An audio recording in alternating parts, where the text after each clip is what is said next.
Hello friends, SRH food சேனலின் அன்பான வணக்கம். ஃப்ரெண்ட்ஸ், இங்கே பாருங்கள், வேர்க்கடலை சட்னி தான் ரெடி பண்ணிக்கிறேன். ரொம்பவே நல்லாயிருக்கும் ஃப்ரெண்ட்ஸ் சாப்பிட்றதுக்கு. வாங்க ஃப்ரெண்ட்ஸ், வீடியோக்குள்ளே போகலாம்.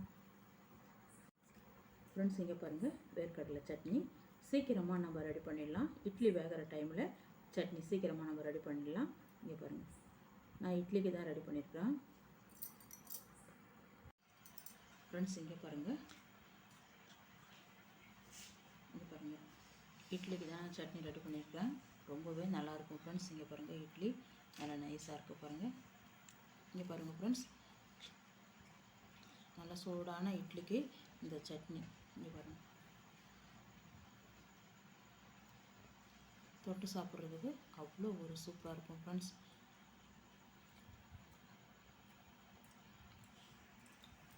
ஃப்ரெண்ட்ஸ், இங்கே பாருங்கள், ஒரு டீஸ்பூன் எண்ணெய் விட்டுருக்கேன். 3 பச்சை மிளகாய் கட் பண்ணி சேர்த்துக்குங்க. வெடிக்க ஆரம்பிச்சிடும். ஒரு சின்ன துண்டு இஞ்சி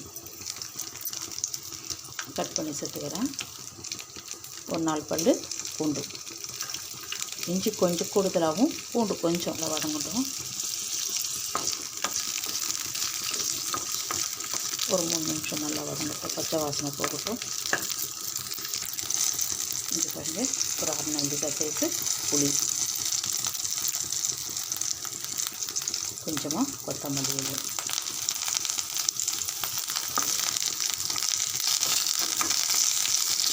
ஒரு 2 நிமிஷம் நல்லா வதங்கட்டும். இங்கே பாருங்கள், நல்லா வதங்கிருக்கு. ஸ்டவ் ஆஃப் பண்ணிவிடுங்க. ஆற வச்சுட்டு ஜாரில் சேர்த்து அரைச்சிடலாம் ஃப்ரெண்ட்ஸ். இங்கே பாருங்கள், வறுத்த வேர்க்கடலை இருக்குது என்கிட்ட, அதனால் நான் இதில் சேர்க்கலை.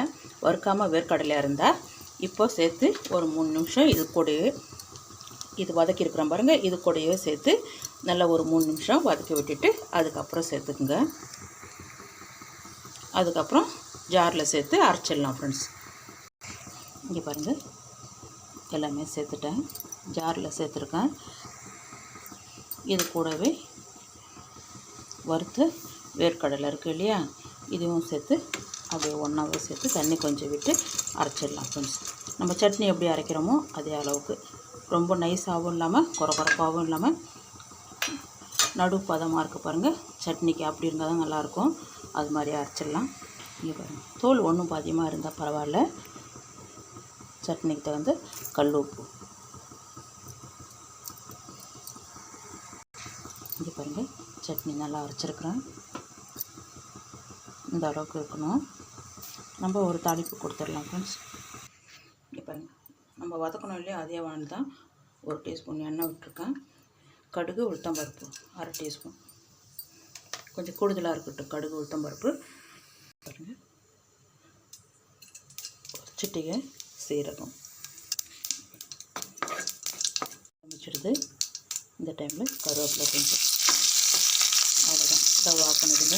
இங்கே பாருங்கள், நம்ம சட்னி பாத்திரத்துக்கு மாற்றி வச்சு ஃப்ரெண்ட்ஸ். இங்கே பாருங்கள், சட்னி நல்லா தாளிச்சிருச்சு, நல்லா பொரிஞ்சிருக்கு. இதை அப்படியே அள்ளி நம்ம சட்னி ரெடி பண்ணிக்கிறோம் இல்லையா, அதில் சேர்த்துடலாம் ஃப்ரெண்ட்ஸ். இங்கே பாருங்கள், தனி பாத்திரத்துக்கு மாற்றிட்டேன். நம்ம தாளிச்சதை அப்படி இதில் கொட்டிடலாம்.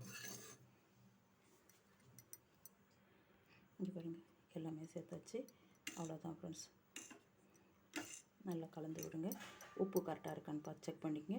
இங்கே பாருங்கள், சூப்பராக இருக்கும், சூப்பராக இருக்கும் ஃப்ரெண்ட்ஸ் சட்னி சாப்பிட்றதுக்கு. இங்கே பாருங்கள், ரொம்ப தண்ணி இல்லை, ரொம்ப திக்காக இல்லை, மீடியமான அளவில் இருக்கணும். அவ்வளோதான். நான் சூடான இட்லிக்கு தான் ரெடி பண்ணியிருக்கேன். இங்கே பாருங்கள், வாங்க ஃப்ரெண்ட்ஸ் சாப்பிட போகலாம். சீக்கிரமாக சட்னி ரெடி பண்ணிடலாம் ஃப்ரெண்ட்ஸ். இங்கே பாருங்கள், இட்லி வேகிற டைமில் இந்த சட்னி நம்ம ரெடி பண்ணிடலாம். இங்கே பாருங்கள், வேர்க்கடலை சட்னி தான் ரெடி பண்ணியிருக்கேன். ரொம்பவே ருசியாக இருக்கும் ஃப்ரெண்ட்ஸ் சாப்பிட்றதுக்கு. இட்லி தோசைக்கு ரொம்ப சூப்பராக இருக்கும். இந்த வீடியோ பிடிச்சிருந்தா லைக் பண்ணுங்கள், ஷேர் பண்ணுங்கள், கமெண்ட் பண்ணுங்கள், மறக்காம நம்ம சேனல் சப்ஸ்கிரைப் பண்ணுங்கள். அப்படி பக்கத்தில் இருக்க பெல் ஐக்கனையும் கிளிக் பண்ணுங்கள். Thank you friends.